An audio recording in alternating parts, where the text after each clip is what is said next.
Hey everyone, let me tell you a story. It's not a funny one. Not at first. This is the story of my heart. Before all the sparkle, before the sold-out shows, before I became your amazing superstar, I was just a regular person. A person who believed in forever. I gave my all, you know? I was the kind of person who'd plan our future, imagine our little house, and even think of names for our pet dogs. I was completely invested. I thought that if you love someone with all your heart, they would love you back just as much. I was so wrong. It turns out my forever had an end date and I was the last one to find out. The pain was something else. It was the kind of hurt that makes you question everything. I remember looking at myself in the mirror and asking, am I not good enough? Am I not pretty enough? Am I not smart enough? The answer I got back was just silence, which was even louder than a no. My ex, the one I poured my soul into, decided my love wasn't enough to make him happy. He needed something extra, a second helping, another person. And just like that, the world I built with him fell apart. It was like a building being torn down and I was standing right in the middle of the mess, wondering how I was supposed to put things back together from all that dust and broken pieces. The first time it happened, I cried a lot.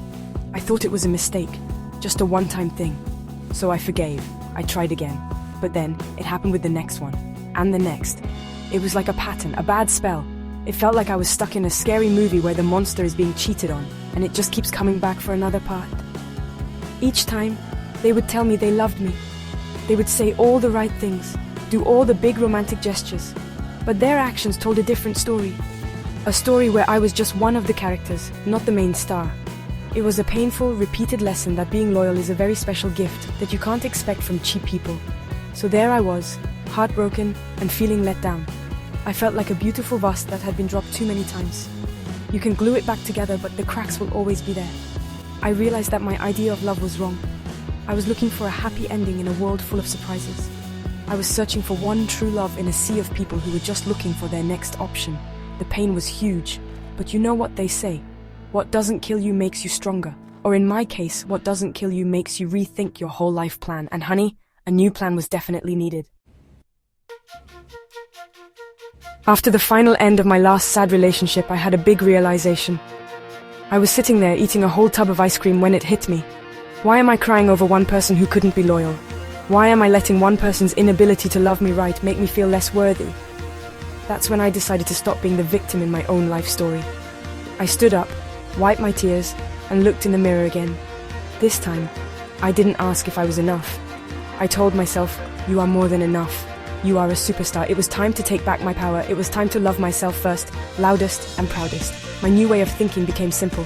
If you can't find the love you deserve from one person, then why not find it from many? Just kidding, but seriously, my view changed. I stopped looking for the one and started focusing on being happy. I decided that my happiness would no longer depend on someone else being loyal. I would be the main source of my own joy. I started traveling, focusing on my job and spending time with people who truly cared. I learned to be happy on my own, so that anyone who comes into my life is just a bonus, not something I need.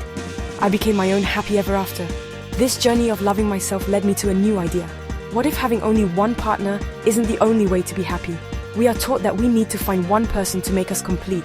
But what if I'm already complete? What if, instead of looking for one person to give 100% of their love, I could have several people giving their honest, real affection?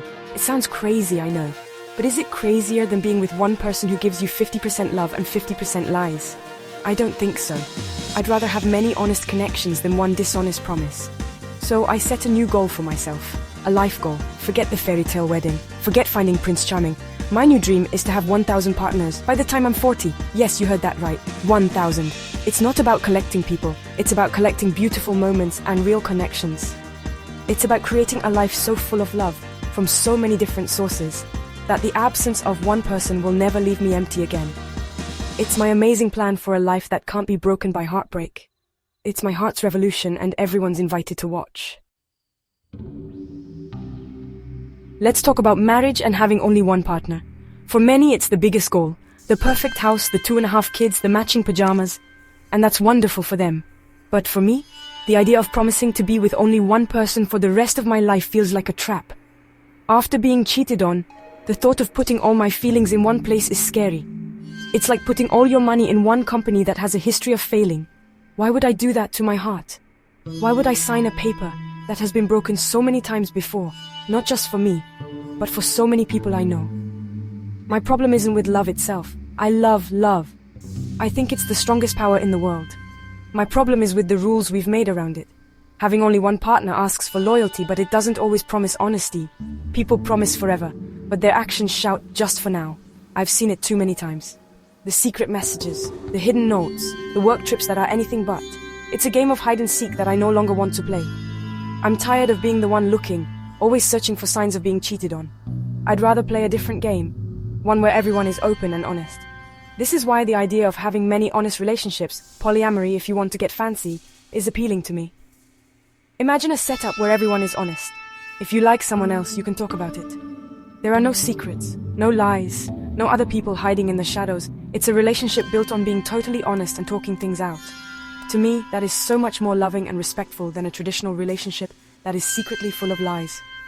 I would rather have 5 partners who are all honest with me and with each other than one partner who is lying to my face. So, no, I don't think I'll ever get married in the usual way. My promise isn't to one person. My promise is to happiness, to honesty, and to love in its purest form. My goal of 1,000 partners isn't just a funny joke. It's a statement of freedom. It's me saying that I will no longer follow a system that has let me down. I am creating my own system, one that puts my peace of mind and my emotional safety first. It's a system where love is everywhere, honesty is a must, and heartbreak is, hopefully, a thing of the past. So how does one love completely, but also stay ready to move on? It sounds like it doesn't make sense, right? But it's the main idea of my new amazing heart. The secret is to love the person for who they are, and the moment for what it is, without tying your whole future to them. I give my all in the moment. I laugh with them, I care for them, I make beautiful memories with them. But I also keep a small part of my heart just for myself. It's my escape route, my backup plan.